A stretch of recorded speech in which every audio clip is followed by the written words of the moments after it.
Good evening, everyone. Welcome.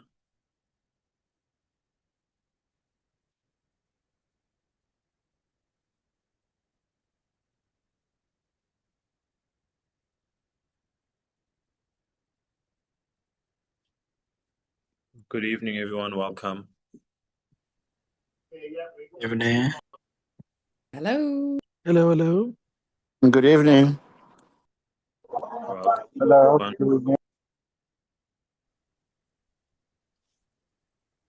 We're just going to give a few minutes for people to join in.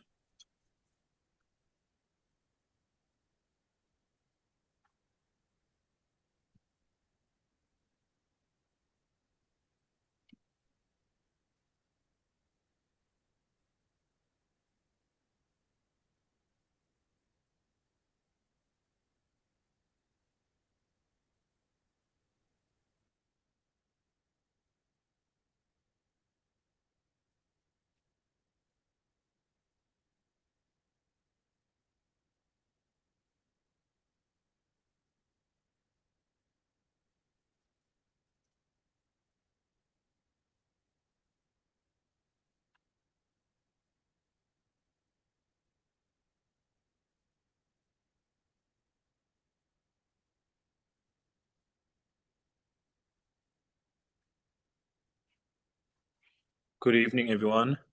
While we're waiting for people, can I please have some of our team members introduce themselves so long, who you are and what you do? Do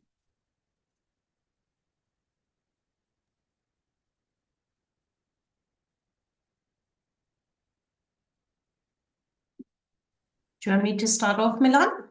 Yes, please. Hi, everyone. Good evening, and thank you for joining us. You'll hear quite a bit from me later on. My name is Tasneem Motala, and I'm the head of the MBA program at Stellenbosch Business School. Madhveda, maybe you can go next. Yeah. Hello, everyone. Welcome to the session. I'm Madhveda van Tonder, and I am the coordinator for the MBA program.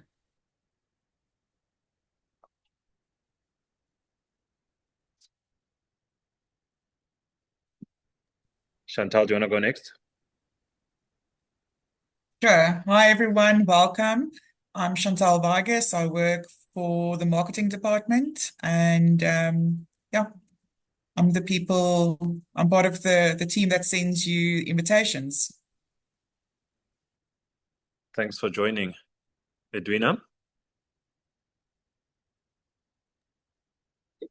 I thought I'm going to skip tonight because I'm officially on leave. Good evening, everyone. I'm Edwina Sonnenberg. I'm from the registrar's office. We're the team that works at the back end with your applications and your registrations. And we will be the people seeing you walk over the stage once you graduate with your MBA. Thanks for being with us. Yes, good evening, everybody. My name is Nokolo Mbazini. I'm a faculty officer at the registrar's office. I'm the person that deals with the MBA application. Thank you. Thanks for joining. Marietta? Thank you. Good evening, everybody. I am Professor Marita du Plessis, and I am a Professor of Leadership and Organizational Behavior, and I head up the Leadership Development module for the MBA. So if you choose this path, I would be journeying with you as you develop yourself as a leader. Thank you. Thank you for joining. We're just going to give it one more minute, then we can officially start.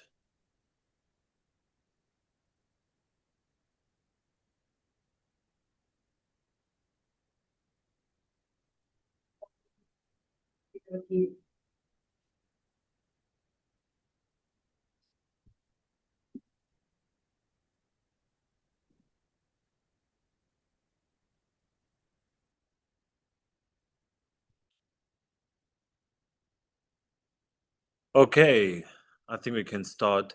Good evening, everyone. My name is Milan Mokhashwa. I am the Client Liaison Officer at the Stellenbosch Business School. It is a great honor to have you guys join us tonight. We know you could have done something else with your time. We really hope that this session will be fruitful for you, and we really hope that you'll know more about the business school. And not just that, but that you'll be encouraged to apply with the business school to do your MBA.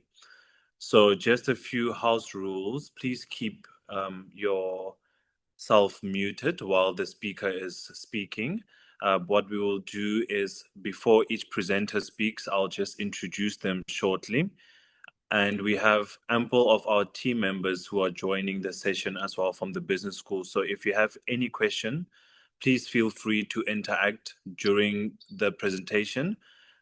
In the chat box, we will be answering your questions, any questions that you do have, and make sure that you engage with us so that we can help you with everything that you need.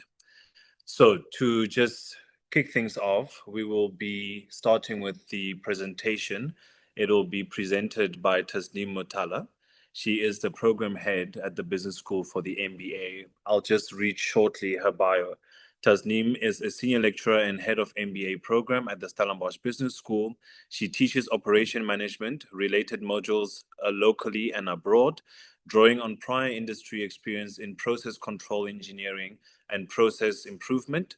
Her research is focused on employee engagement and work design in operational contexts, with an emphasis on bridging academic insight and organizational practice.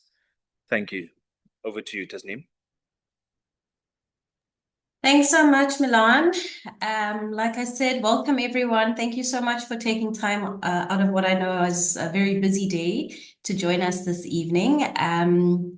It's fairly informal. If you have any questions, you can put them in the chat. Otherwise, we will have some time at the end to also answer some of your questions. So I'm going to start off with just a brief overview of the school first, before we get into the MBA program. And with an MBA, which we are all aware is a big financial and time commitment, when you're choosing a school, I think the most important thing is to check that you resonate with the values of that institution. So at Stellenbosch Business School, our values are excellence. So we strive for excellence in our teaching, in our research, and that also extends to what we expect of our students. Mutual respect, so embracing the dignity of every person, whether that is someone working here, part of our student family.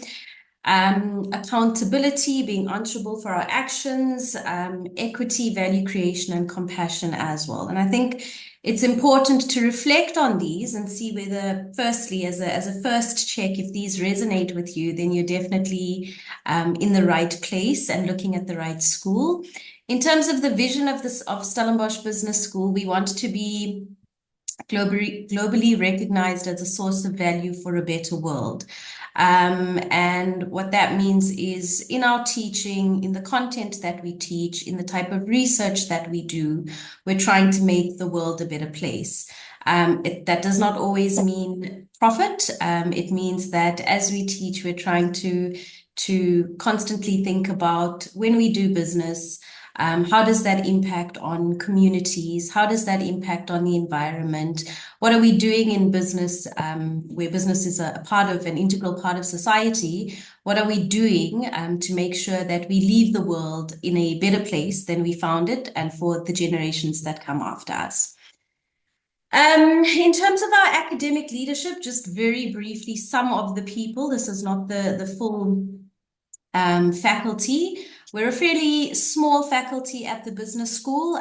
We sit within the Economic and Management Sciences faculty. So we're a school within the Economic and Management Sciences faculty.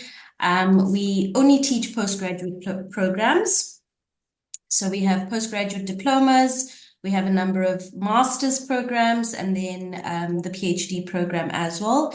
And what you're seeing on the slide is some of my colleagues who you will meet throughout your journey on the MBA. I think quite important is, I'll speak about MBA stream specializations, but you see there in the top row, Dr. Kuninal, he is the head of the project management specialization stream on the MBA program, and also head of the PG Dip in project management.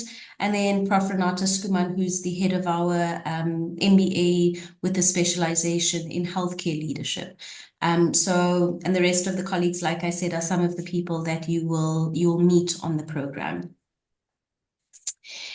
In terms of an MBA, so one of the most important things you need to look for when evaluating MBA programs is triple accreditation. And what we mean by triple accreditation is that the program must be accredited by AACSB, EQUIS, and AMBER, which are the 3 accreditation bodies. Stellenbosch Business School was the first school from an African university to hold all 3 accreditations, which we're very proud of. Globally, only about 1.5% of business schools hold triple accreditation. So it's a very, very small, very, I would say, elite group of business schools that hold the accreditation. But why it's important for you as a student to make sure that the school you're going to is triple accredited is because if you have a triple accredited school on your CV, that is your guarantee of quality of the degree. So for any employer that's looking at you, that gives them a guarantee that the degree you've received is at the right quality. AACSB, EQUIS, and AMBER accreditation is not something you get once, unfortunately, and then you hold it for life. We accredited every 5 years, so it's rolling accreditation, which means that every 5 years on a rolling basis, one of these bodies is here with us, and they literally go through every single thing that we do. So they look at the content that we teach, they look at the faculty, they look at the diversity of the faculty, they interview students. So without us being present, they interview students, they look at outcomes from the program, they look at infrastructure within the school, they look at systems, they look at anything to do with the program, they interrogate and check and make sure that we are delivering a program at a satisfactory quality to be accredited by that particular body. So that's triple accreditation. And we've been doing this, we've been delivering an MBA now for over 60 years. So the first MBAs at Stellenbosch Business School were graduated in 1964. So we've been in the business of MBAs for quite a while. This is our campus. It is a small campus. Contrary to popular belief, although we are Stellenbosch Business School, we are not based in Stellenbosch itself. So we are in the Tyger Valley / Bellville area, if you're familiar with Cape Town. If you're not familiar with Cape Town, it's about equidistant between the Cape Town CBD and Stellenbosch itself. We're up on the hill on the N1 as you're going from Cape Town to Stellenbosch. We have many alumni and alumni chapters all over the world, and lots of partner universities, which I'll speak to when I speak about the international study module. So I think this is an important point, especially for people that are considering the modular program, that we are not we're not based in Stellenbosch. Yeah. Can I just ask people to please check your mics and mute yourself? There is someone's mic that's on. Thank you. Right, I'm going to get into the MBA itself and details on the MBA.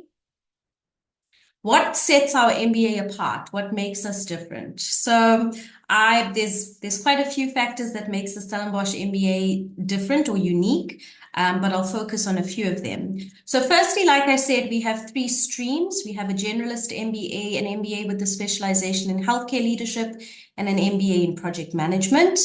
Our MBA is delivered in 2 formats. The modular format and the blended format, which I'll speak to a little more. We have a compulsory credit-bearing international study module as part of the MBA. And again, I'll speak to this when we get to the modules, but basically every single MBA student will go out to a partner school for 1 week over the course of their program. And then our focus is throughout the MBA is on responsible leadership. So we have a leadership development module, as you heard from Marita, who's the head of the leadership group. We have a leadership development module that extends from the beginning of the first year of your MBA journey to the end of the second year of your MBA journey. And that leadership development module consists of course, contact time, so class time, lecture sessions, etc. But a big part of that module is focused on reflection, introspection, understanding why you lead in the way you do, understanding whether there are aspects of your style of leadership that you would like to retain, whether there's things you need to change. And that is all facilitated by faculty who have expertise either in leadership, in psychiatry, or industrial psychology. So it really is a facilitated, transformative journey through the 2 years. Our measure of success is that you should not be the same person you were when you entered the program than you are as you exit the program. And we often hear from alumni and from family and friends that they've noticed a change in a person's personal leadership as they've moved through the program. So I'll talk briefly about the 3 MBA pathways. Let me start by saying for the first year, whether you are a generalist student, a healthcare leadership student, or a project management student, you're all doing the same modules. You're all actually in the same class, okay? So the first year is a common first year, regardless of which stream you choose. In the second year is when you split into your streams. Okay, the Generalist MBA is more of the traditional MBA, so it is targeted at senior management level. The focus is very much on strategy, on digital transformation, on more of corporate finance, and those are some of the stream-specific modules on the Generalist program. If you go into healthcare leadership, that is focused on, the target there is people involved in healthcare from both the public and private sector. So it's about what changes do we need to make within healthcare, both from a public and private perspective, to effect positive change within the sector. The type of people that we currently have on the healthcare leadership module are not only clinicians, although we do have a lot of clinicians on the program. So we have doctors, specialists, etc. But more and more we have people in medical insurance, a lot of people in health sciences, so people that are involved in jobs like physiotherapists, occupational therapists, speech and language therapists, actuaries, so people that are involved in healthcare insurance, but need to understand the business side as well. And on healthcare leadership, the modules that you would do differently from the other streams is healthcare finance and governance, healthcare systems and policy, and value-based healthcare. Then we have the specialization in project management. So this is targeted at people that have entered project management or are currently working as project managers, but want to understand the greater, the business perspective. So, or there's people that might have an interest in project management and want to pivot to a career in project management. They would typically choose to do the project management specialization, like I said, led by Dr. Kuninel. And there your stream-specific modules are project portfolio finance, project portfolio management, and project management innovations. So there's essentially 3 modules that differ between the streams. In addition to those 3 modules, of course, your research would be based on your specialization stream. For example, for healthcare leadership, your international study module might also be related to your stream. I spoke about 2 learning formats, but I'm going to dive a little bit deeper into both of them. So we offer the MBA in 2 formats, blended learning and the modular format. Blended learning is what you would typically know as hybrid learning. So it requires less time on campus, but importantly, there is compulsory contact time within the program. So you have to be in Cape Town on campus at the beginning of year 1, and that is for 2 weeks, okay?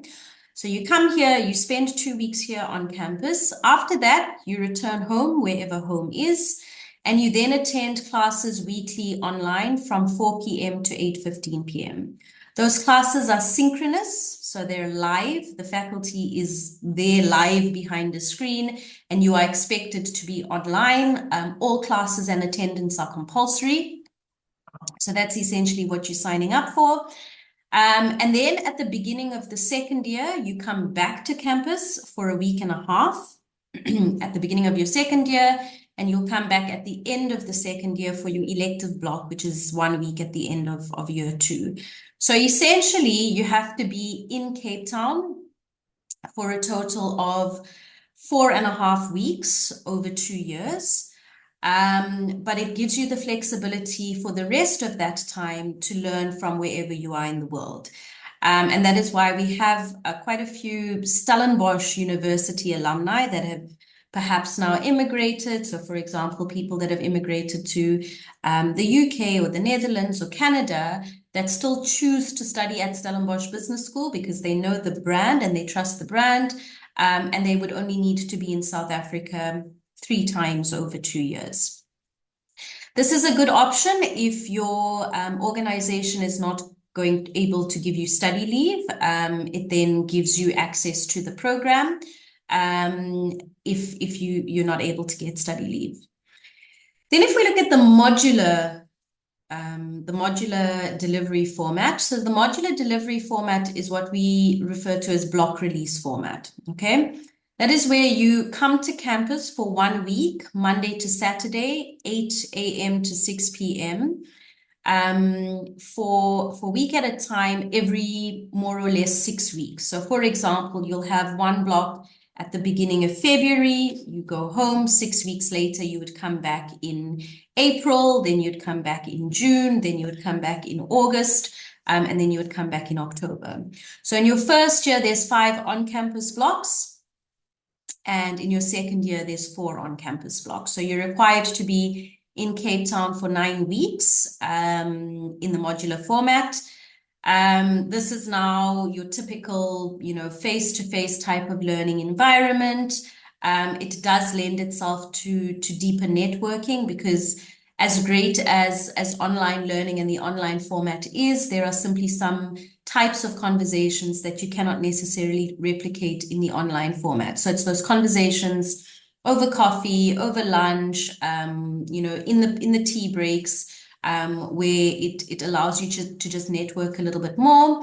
And from students, what they have described in terms of the difference between the two is that the modular feels more like a sprint, like these short sprints, and then you have a break and you have another sprint and a break, and blended learning is more of a marathon over the 2 years. So it's a little bit, it's 2 lectures a week, but that's every week.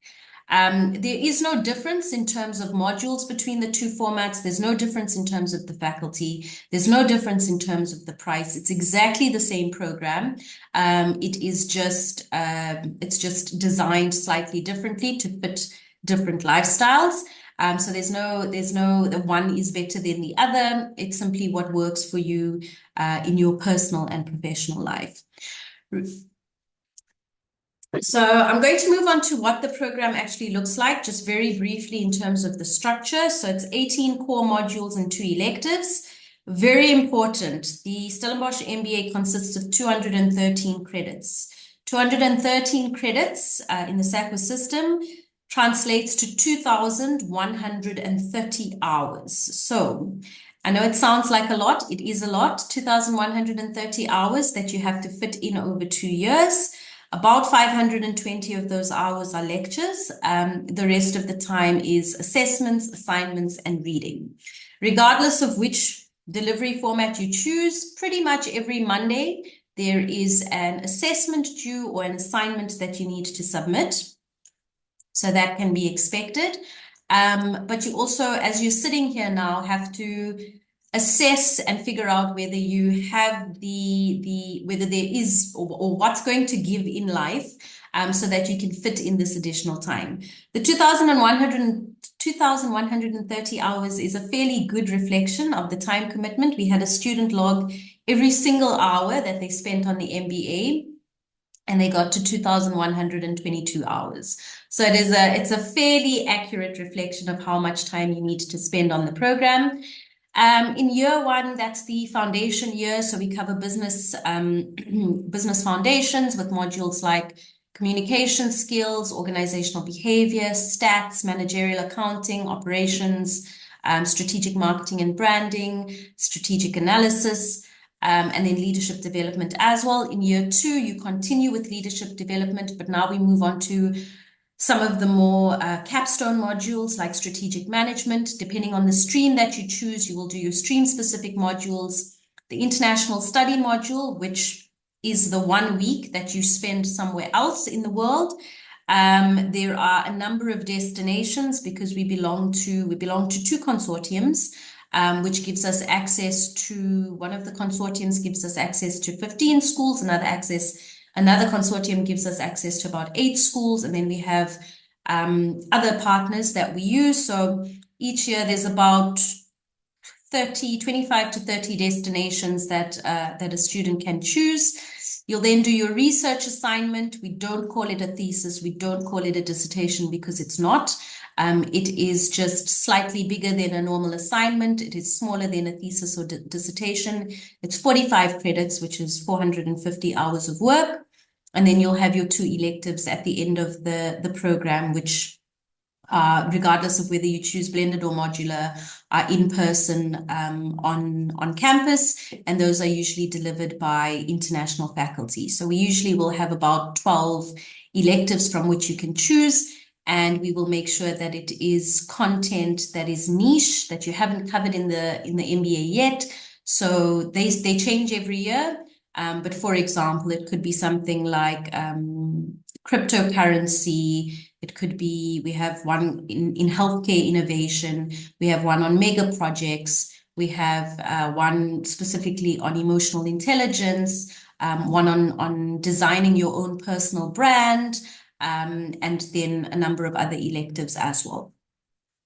What I did also forget to mention is if you are choosing the healthcare stream or the project management stream, you can be a modular student in year one.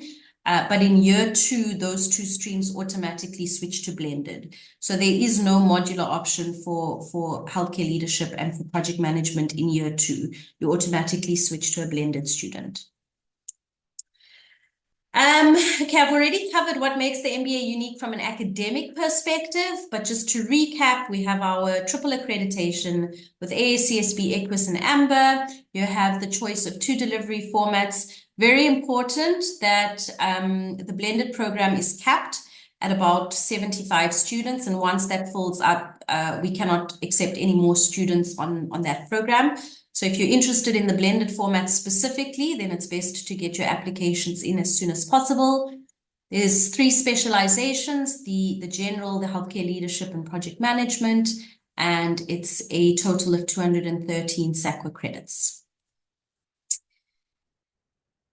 Okay, what are the admission requirements? In terms of academic qualifications, you need to hold either a 4-year bachelor's degree, so for example, an engineering degree or medical degree, or you can have an honors or postgraduate degree, which is also at NQF 8, or if you have a 3-year bachelor's degree, for example, like a BCom or a BA plus a PGDip. As long as your highest level of qualification is in NQF 8, you meet the academic qualification criteria. In terms of other requirements, you need to have at least 3 years of relevant experience, preferably at a managerial level. It doesn't necessarily mean that you have to have managed people, but having responsibility for budgets, for other type of tasks across the business is quite important.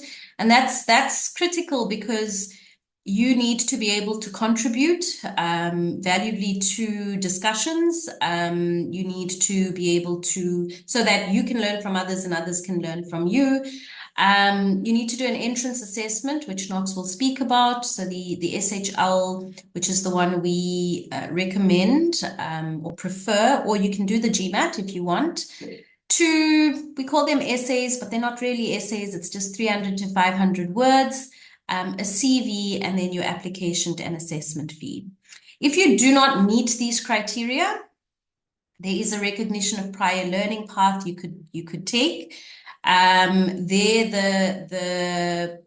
criteria is a little bit different. So you need to have more number of years of experience, so much more senior. And you have to have 2 references. So you have to provide us with referee reports.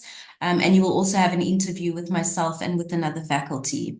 Recognition of prior learning, just to add that we are only allowed to admit 10% of a cohort as RPL applicants. So there's often more demand than places that we have. And so people are sometimes turned away on their first try for RPL and might only be admitted a second time. If you don't meet the requirements, highly advisable to go the PG DIP route. So do a PG DIP in business management and administration at the business school, and that will give you access to the MBA in the next year, as long as your grades are satisfactory. So at the moment, 65% and above will give you access to the MBA. In terms of timelines, applications have already opened. So they opened on the 1st of April. For RPL, because there's additional steps in the process, like I mentioned, interviews, the RPL applications close very strictly on the 30th of September, so the end of next month.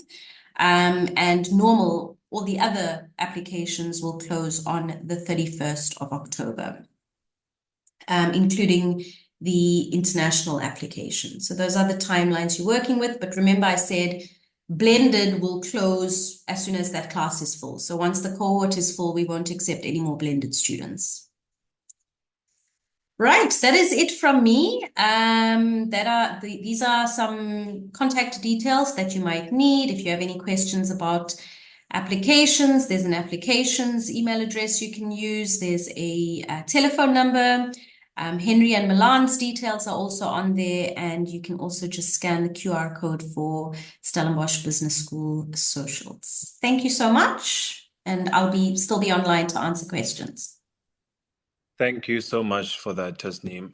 Thank you for the insightful overview, and welcome to everybody who joined during the presentation. Please remember to use the chat box, and our team members will answer questions. As insightful as that was, it is also important that you guys hear from someone who's walked the journey. There's a Chinese proverb that says the best people to ask for directions are people on their way back. So we are very lucky to have our alumni here with us, Dimpo. Dimpo is a system-focused leader working across healthcare, governance, and organizational design. Her work is grounded in a simple but often neglected truth: good intentions do not create impact, systems do. Dimpo, over to you. Hi, everyone. I'm so sorry. I can see my lights are a bit off. No problem. I'm on leave because it's my birthday tomorrow. So I've asked this. Happy birthday. Thank you so much. Yeah, just to go into it, already introduced me, right? I guess what I'm serving today, the purpose of today is just to help people to make that decision of why English. So for me, how I'll start with it is, don't go and choose an MBA. Don't choose an MBA. Start with thinking about what problem are you trying to solve for yourself, right?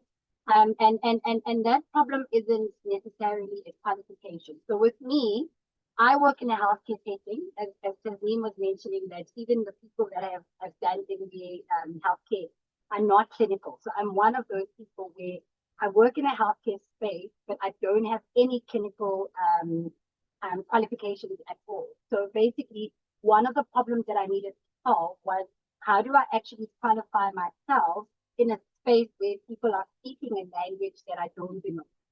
Because that's helpful. You don't belong here. So I needed to close that gap as one of the first things. And then the second thing is, think about what is it and that you're trying to achieve. Or the question is, who do you need to become to achieve what is next in your life, right? I mean, if you think about it, every career reaches somewhat of a ceiling. You know, I always say that there's about 4 ceilings that we all reach, and one of them would be, I'm working very hard, but I'm not progressing. So that identifies the gap behind strategic thinking, to say you are working hard, you are at work, you are showing up, but you're not seeing growth, you're not seeing a change. So that's a gap from a strategic thinking, where how can you then close that gap for yourself? The second feeling would be, you know, I'm an expert, but no one listens to me. You know, some people have actually focused their entire careers on doing one thing. Like a lawyer can do one thing and have the expertise of a lawyer, but they can be an expert because they work in a completely different industry that no one can think about. So the gap there could be what I call leadership credibility. The fourth feeling would be for us that are entrepreneurs, where you can think and say, my business is not growing. I'm getting clients, I'm getting things, but I seem to not be growing. So that signals a gap that says, you know, you might need to learn around business systems. And then the last one would be, you know, I feel stuck. And you don't really have a reason. You just feel stuck despite the success. You're successful, the business is growing, but you're feeling stuck. So this kind of requires a new way of thinking. So education shouldn't be, you know, how you decorate your CV.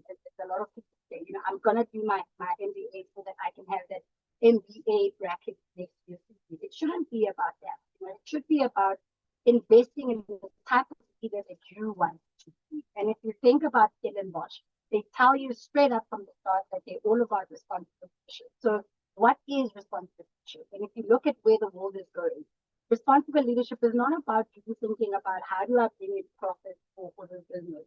How do I make the business grow? But it's what kind of impact am I bringing into this business?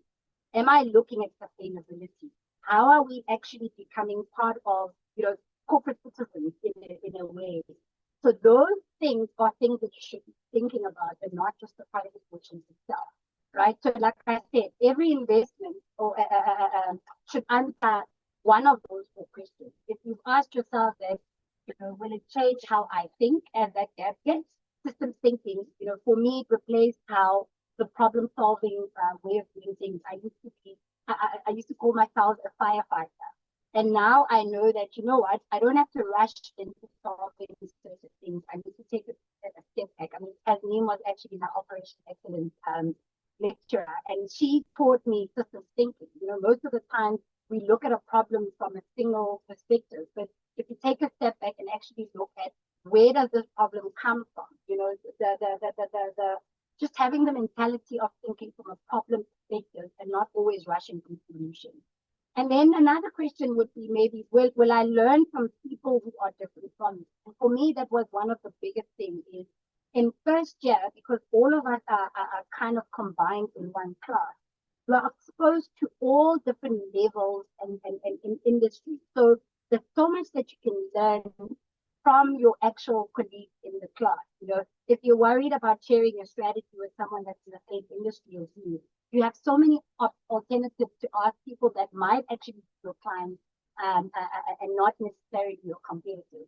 And then another thing is the stuff that you're learning. I mean, this was big for me, especially coming from entrepreneurship side of things, is the stuff that you're learning in MBA, is it stuff that you can apply immediately, or do you need to wait for the 2 years to finish? And for me, almost every single project, I actually use this the next day, if not as a way of me actually improving the business. So I went in with that thought of saying, you know, my lecturers are free consultants as a way. You know, if I can actually take the business, apply these learnings, and submit my assignments as though I'm submitting to a consultant, they're marking me, are actually providing that view into, you know, maybe look at things like this, maybe look at things like that. I mean, strategy in my second year was one of my favorite things. I was like, I'll never be able to get a chance to consult with my lecturer,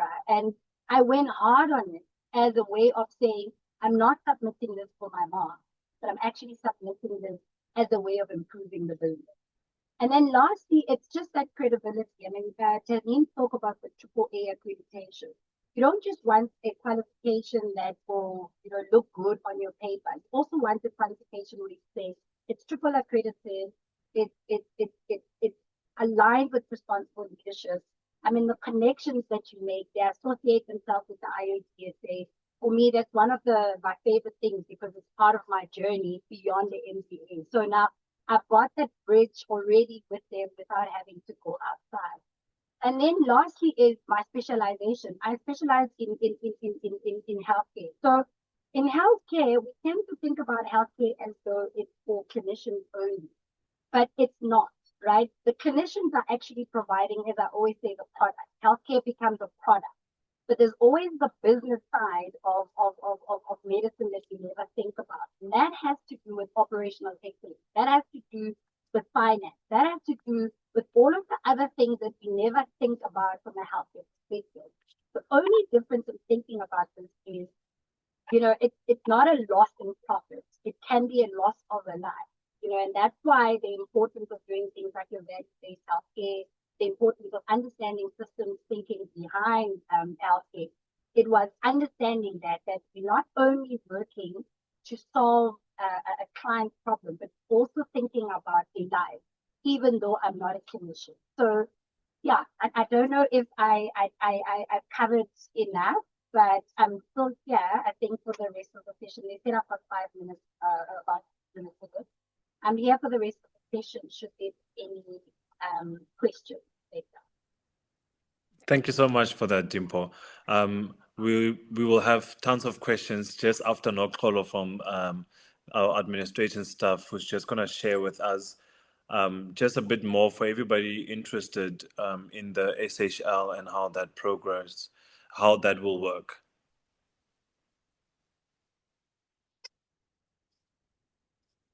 Over to you, Nokolo. Yes, good evening, everybody. Can you guys see my screen? No, I can't. Okay, just a second. Can you There see you it go. now?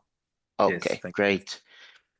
So I'm quickly just going to touch on the SHL assessment that which is a prerequisite for our MBA. Basically, HSL is a psychometric assessment, which is a prerequisite, and it tested your scientific. It's scientifically validated, globally recognized, and objective, and fair. So what it does, it tests your inductive reasoning, your deductive reasoning, and numerical reasoning. So basically, it's not a test that you can sit and prepare for. It's something that it's basically you just have to get into it, and it tests your ability to reason and how you solve problems. It is quite simple. Once the process to get your test is, once you apply, you submit your application, you have to pay an application fees. You have to pay the HSL fees, which is about 2,950. Your application fee is 1,050. And once you create a profile, Eleanor, that the person that deals with the HSL test, she will administer a link to you. Once you complete your test, and she will submit it to Tasneem. And the test is open for 7 days. So you will have to give yourself enough time and not rush into the test. There are free practice that you can do before you take the actual test. And you have 7 days to actually complete the test. And if you guys have any question, I'll be here to answer in the chat box. That's it for me. Thank you so much for that. Yeah. So everyone, I will be opening up the Q&A. If you have a question, be it for Dimpo or be it for Tasneem or be it for Nokolo, please feel free to ask your question. Please don't be shy. We are here to engage with you.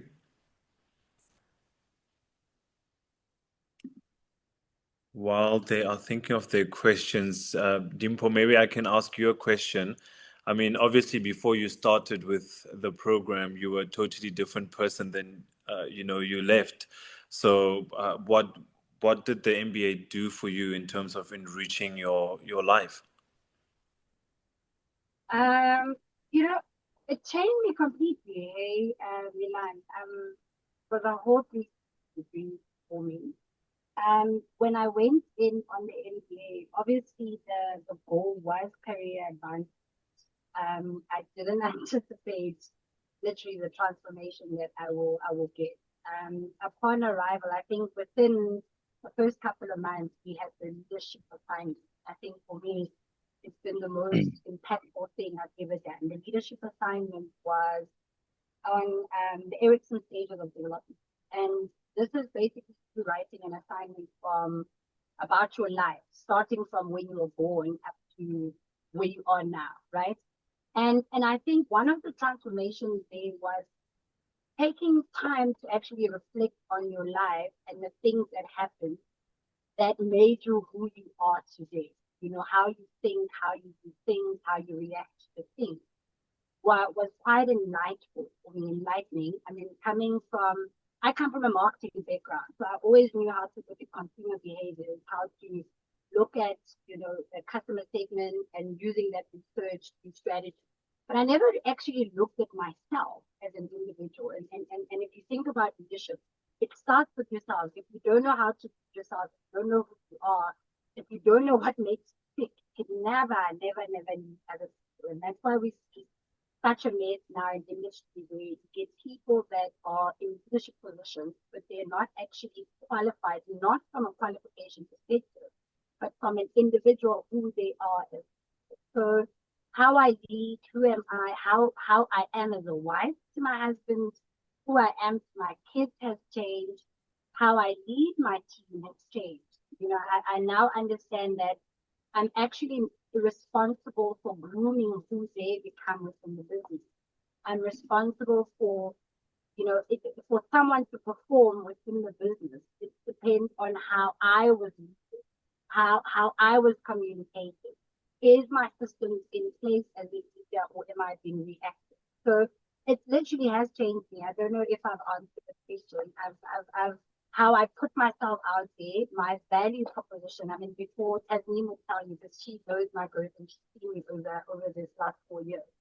I would have never taken this opportunity where I put myself in a spot like this to come to you guys. So over the years, I've changed. I understand who I am. I understand what my value proposition is. I can go to any company now. Before I would say, I want to work for a multinational company. I want to work for these things because I thought my growth and who I become depends on an external factor. But now I know that who I become or who I am is actually of value in spaces that I go into and not the other way around. Yeah. Thank you for that. I have a question from Abongile. It's not more of a question. I don't know if I'm the only one that's struggling with the chat box. Maybe it's my device. I cannot type, it just keeps disappearing. But if you don't mind, I can ask the question verbally. Sure. I think the head of the MBA partially sort of answered my question, because I was thinking, if you are doing just the general MBA, but you choose the blended, but maybe halfway during the course of the year, you're thinking to yourself, maybe I should be doing the modular one. Is that a possibility? And I think she mentioned that for the specializations in the second year, it is. But I was thinking more of the general MBA, and maybe circumstances change in your life and then you have to maybe switch over. Is that a possibility? Thank you for that question, Abongile. It is possible with a lot of difficulty. And the reason for that is because the modular and the blended are not synced. So it's not like you're doing the same modules at the same time. It's possible to switch over if you're a modular student, general modular student, and you want to switch over to blended at the end of that year for your second year, then it's quite an easy switch and we can make it happen. But if there's a request that kind of comes in mid-year, there might be a possibility that you would have to take a first-year module over to your second year. So I can give you an example of someone who found out she's pregnant towards the end of the first year. She doesn't necessarily want to travel to Cape Town for her last block in October. So that's a modular student. She needs to switch over to blended now for a few modules, but there's already modules that blended have now completed that modular will only start with in October, and we really can't do anything about that. So she's going to have to shift a module or two over into first year. I hope that answers your question. It's possible on a case-by-case basis, but it's not always an easy switch. So it's not something that we encourage. It definitely does. Thank you. Okay, no problem. Thank you so much. Maybe Yeah. add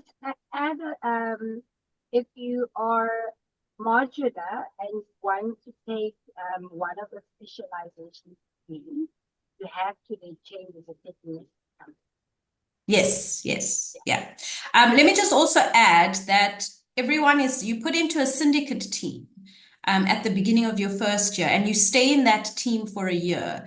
So if there are switches mid-year, it is very disruptive both to the team that you were part of in one cohort and the team that you now have to join in another cohort. So it becomes quite difficult to manage as well.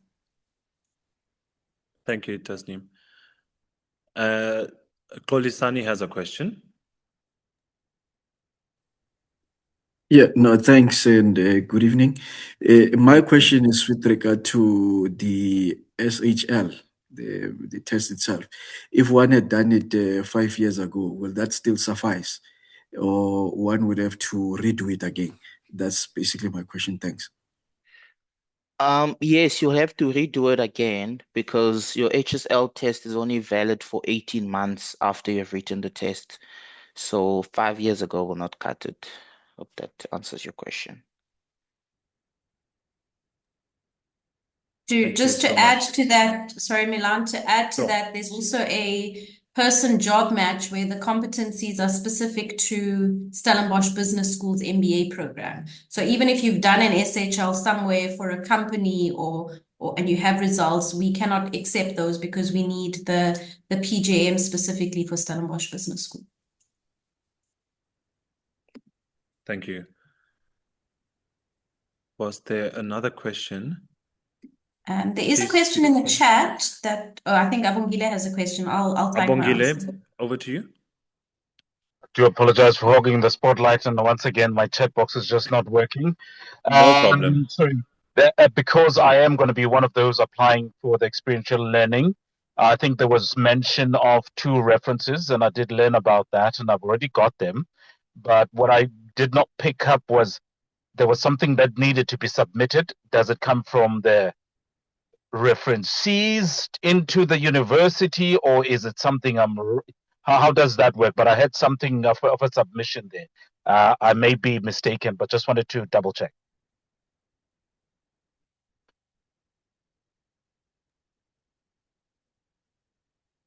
I don't know if I mentioned anything about a submission. Oh, okay. So we can just double check that, or maybe Henry can get in touch with you after the session to just check that you have all of the right information for the RPL process. That's fine. Thank you. Yes, thank you. And everybody in the chat, you're very welcome to contact myself or Henry in regards any other questions post that in regards to that. I think Tando has a question. Oh, thank you. I've got 2 questions. Perhaps the first one is if during my application I apply for the blended option, and I mean some of us are applying obviously through bursary programs, and we're not necessarily always certain what they're going to approve. If, for example, I apply for blended and I do get approval, if at approval stage it turns out the corporate is perhaps willing to sponsor you doing the modular program where you do the travel as well, is that an option can you make that switch at approval stage if you get approved? and say, okay, well, they've actually approved for me to do the travel as well. That's question one, and perhaps maybe I should let Tasneem or somebody answer that one before I get into question two. Okay, Tanda, thank you for that question. Yes, it will be possible, only from blended to modular. So we can't do it the other way around because the blended program fills up pretty quickly. But yeah, it will be possible to make that switch. Okay. Then the second question I had, I just couldn't log into the portal anymore for whatever reason, but I had seen something on the RPL application that said, if for example you've got an NQF7 qualification and certain level of experience, you could qualify for possible RPL. However, it said something along the lines of you would have need to have completed your NQF7 qualification, I think 6 years before your application date. I just couldn't log in to be able to show you that. I just wanted to ask the question of, is that a requirement that is sort of black and white in the sense that you should not even waste your time, or should you still apply if you've got, for example, NQF7 and certain level years of experience, and each application is reviewed on its own merit? I would be very interested to see where that piece of information was. Knox, I don't know if you've come across something similar. I'm not aware of it. No, I'm not aware of it.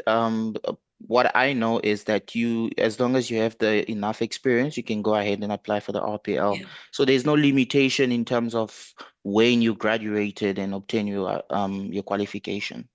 Yeah. Okay. Thank you. All right. Thank you, Tando. Is there any other question? Please don't be shy.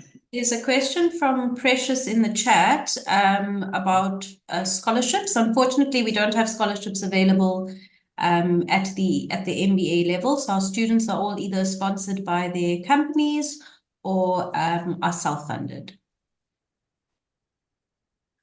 Thank you, Tasneem. We have a question from John Ray. Hi, Tasneem. I just want to ask, you did mention that the blended program is filling up fairly quickly.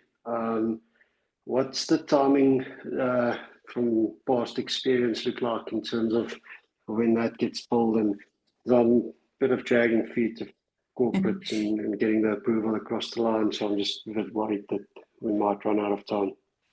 It's a little bit, Jean-Ray, thank you for the question. It's a little bit like asking how long is a piece of string. It really does depend. So for example, last year, the modular program filled up at exactly the same rate as the blended program.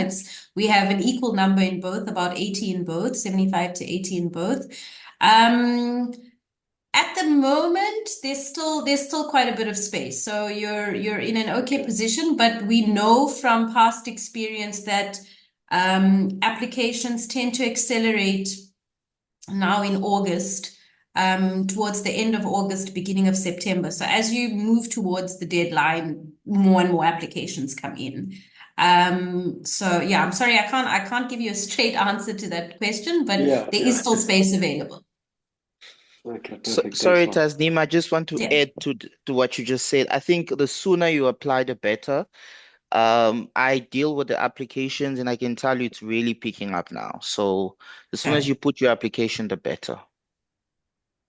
Jean-Ray, what's also possible is if you apply, you obviously have to pay the SHL fee, the application fee, etc. But if something happens on the corporate side where they say we can't fund your studies this year, you can defer your place to the next year. So you would something. So that might be a safer way to do it, is you then defer your place to the 2028 program, and then you have a year to get all of the budgeting and stuff in place. Perfect. Thanks a lot. Sure. Thank you. Tando, is that another hand? Yes, it is. Sorry, one more question. I think on the subject of applications, so if a person, for example, applies now, do you process the applications in real time in the sense that you would review it, make a decision, or do you wait for the application period to sort of lapse? So I know that the RPL expire end of September, and I think the rest end of October. Do people only expect feedback at the end of that deadline, or do you give feedback before we even reach the deadline?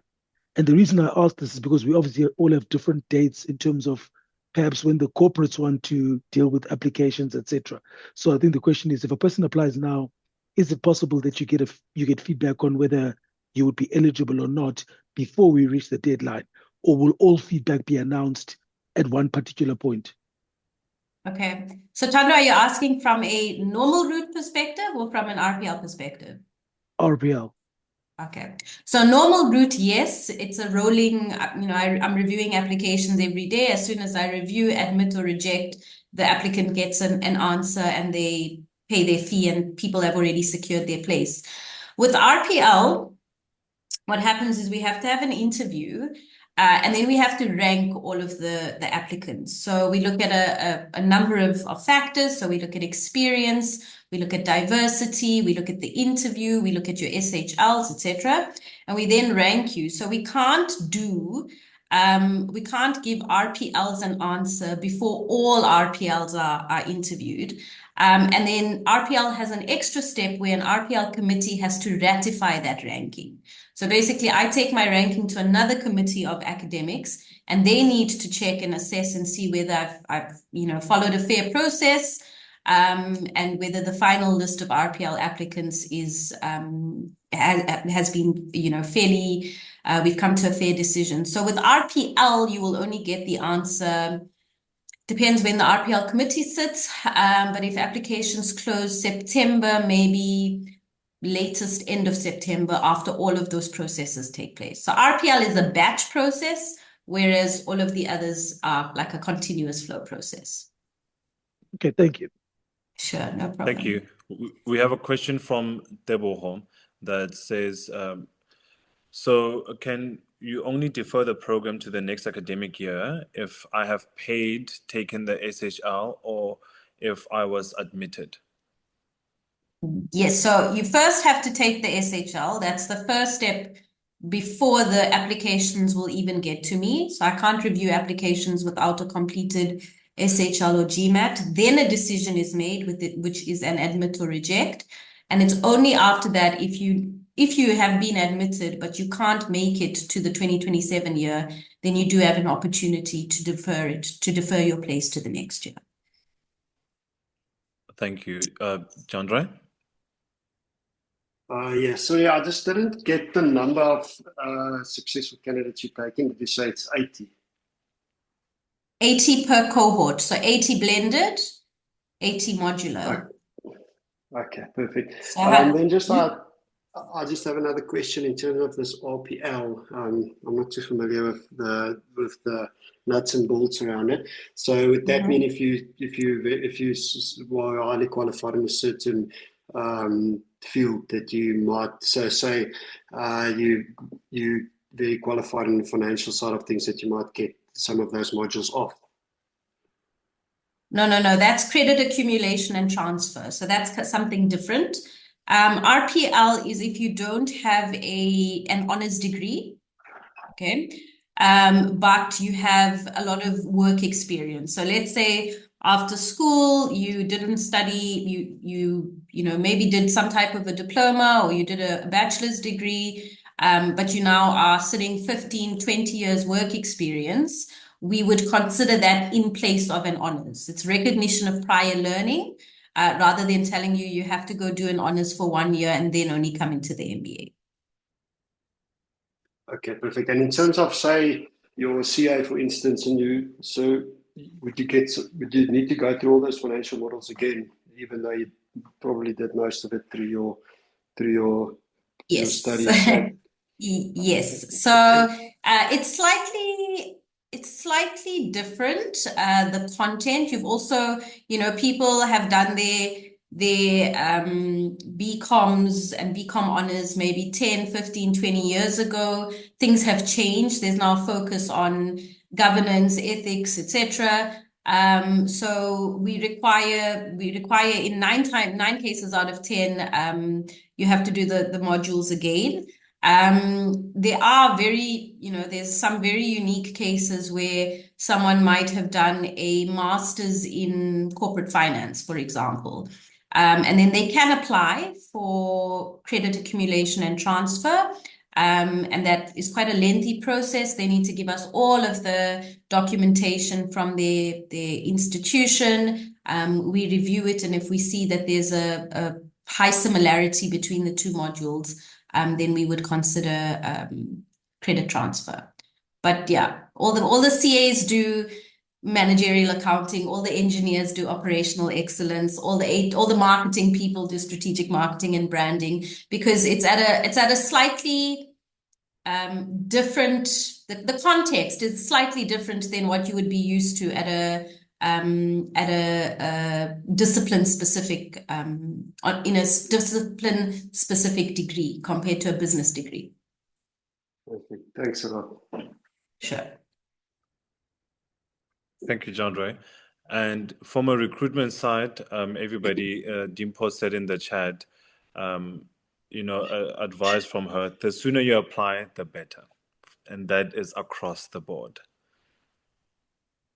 And Milan, yes. can I ask Dimpo to spend literally 5 minutes on 2 very cool experiences that she was part of on the MBA? Dimpo, are you still there? Yes, I'm still here. I just wanted you to touch on your elective, which was Nature of Business and Business of Nature.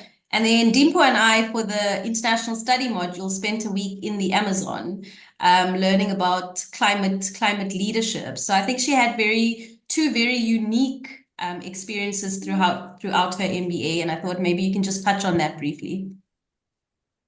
Sure, you are breaking my heart, Tasneem, because I actually asked Barney this morning if someone didn't drop off for Nature of Business. And he said someone did, and then came back and said, no, they actually paid. But yeah, I did Nature of Business. So Nature of Business and the Business of Nature was, I think, one of my best experiences outside of the Amazon. Obviously, everybody knows Amazon is a food. But Nature of Business was, we were basically placed in Shushuwe, at the nature reserve in Natal for 5 days. So we were dropped on a Monday morning and picked up on a Friday. No watch, no phone, no digital, no anything. You wake up with the sun and you go to sleep with the sun. And the whole idea behind Nature of Business and the Business of Nature was basically to remove the noise that we are all hearing now from the digital space and learn from nature. So looking at how nature collaborates basically to get the outcomes that we need. Like right now, if you look at things, we sit in a very competitive world. For me, I went back, I mean, one of the things that came up in Nature of Business was Yako's co-opetition. So, looking at the rhino and the ants, how they actually work with one another. Rhino's so big and so magnificent, and then an ant is so small. But the relationship between the two in how they benefit one another was pretty amazing. And that's some of the stuff that we learned in nature, and say, how do you bring that back into the business world? But for me, it was just leaving your everyday world, leaving what we the tools, the AI, and all of that, and learning nature and using that to actually as a metaphor to teach business. We followed Theory U, anyone wants to. But yeah, we followed a framework called Theory U. Then we did the Amazon. I think that was at the end of the year. Such a good experience. I think we had the best lecture of all of them. So instead of sitting in classrooms like some of the other lectures, we actually learned about sustainability on the ground. We went to go see the meeting of the Negro River and the Amazon River. And literally, that was one of my, Tasneem, I don't forget that, literally seeing the one dark and the other one light, and they meet in the middle. For me, I actually reflected on it also on one of my assignments, say, how the two don't meet reminded me of race. A race is how we see it. Say there's black and white, but they work so well with one another that at a certain specific line, everything is different, but they were, calmly flowing next to one another. And that's something that you can also learn in business. I mean, we speak a lot about diversity and inclusion, but we don't actually understand what that means in the real sense of things. So those electives for me brought everything together. I mean, we speak about theory and sustainability, like we said in theory. You know, the ESG, all of the things that we speak about in theory and in strategy, but seeing it live, seeing how the Brazilians are using waste to actually power, you know, the city as opposed to solar like us was pretty fantastic. Yeah, I don't know if I've covered that. No, that's perfect. Thank you, Dimpo. Yeah. Thank you for that, Dimpo. Just lastly from me, everyone, before we just close off, I would like to get just some final remarks from Tasneem as to why this program is just great to have, one, but why this experience will reach anyone into unlocking their potential. And then we'll close off with Dimpo just telling us, you know, from her experience, why she really thinks this is really worthwhile. I think Dimpo's covered it completely based on her experience. It's a transformative journey. It is certainly challenging, extremely challenging, but also very rewarding. I can say from a personal point of view, it's life-changing. So something I didn't mention is I'm an Stellenbosch Business School alumnus. I was happily working in industry as an engineer, and after I did my MBA, decided to join the business school full time. So I love the program, been through the program myself. I understand the challenges, but I also know what a rewarding journey it is. So you're making the correct choice, and just make sure that you have put everything in place in life to give yourself the best chance of success over the 2 years. So don't take the decision lightly. Like I said, it's a huge financial commitment. It's a huge time commitment. Think about it. Give it the time it deserves. But I really do look forward to receiving your applications. Thank you so much. Dimpo, your close remarks? Close remarks. Take yourself seriously. The MBA is exactly that. Go to the MBA, take yourself seriously. Remember, I hear a lot of people asking about jobs. The MBA is beyond a job seeking. It's about you. It's about your growth. It's about what you can achieve faster. Going to take 2 years of your life, literally no friends, no parties, no nothing. It's literally all about you. My husband says it will just aggregate you, but then come ready to aggregate and build a new structure, and however you want that structure to look. So it came as a 4-room house. Come prepared to bulldoze, and you can build yourself a multi-billion structure depending on how you navigate it. Yeah. But come, do it. It's a worthwhile experience. Very, very worthwhile experience. Best experience of my life. It's literally like messed me up, but I would do it again. And I got a cum laude, so I did really well. So you guys can do well as well. Thank you so much, Dimpo.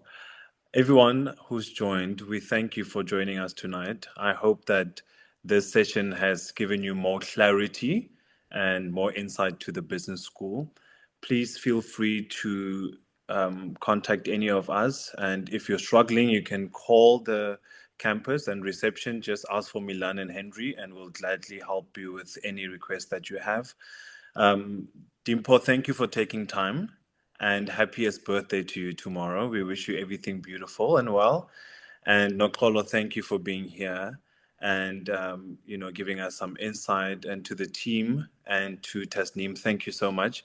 And to everybody who's joined, we hope to get your application, and have a beautiful evening, everyone. Thank you, Milan. Thank you. Thank you. Thank you. Thank you. Goodbye. Goodbye. Thank you. Bye-bye.